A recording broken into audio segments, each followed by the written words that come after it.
ئێمە لە 11 ساڵە من خەریجم 2007 2008 من تەخەرجم کردووە ئێستاش کەس حسابمان بۆ ناکە ئەو وەخت 2018 دەرچووە ڕاستن تەعین بێت کەم ئەوان واستەیانێ ئێ باش ئێمە چی بکەین چارە یعنی نازانم ئێمەش قسمەکەمان قسمێ باشە علوم ڕیاضیاتە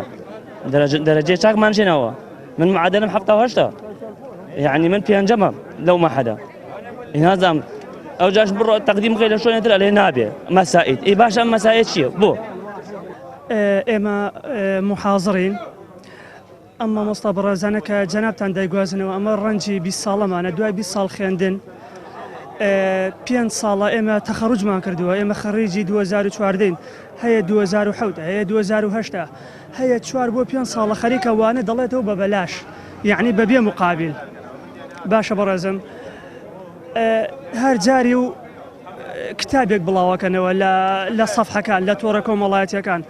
پێش ژەژنوتیان ئێمە ئوجوری نەقل بۆ محازڕەکان 125,000 مانگانە ئەتان دێنێ هەتاکو ئێستاکە ئەو شتەمان نەبینی باشە بەڕێزەکەم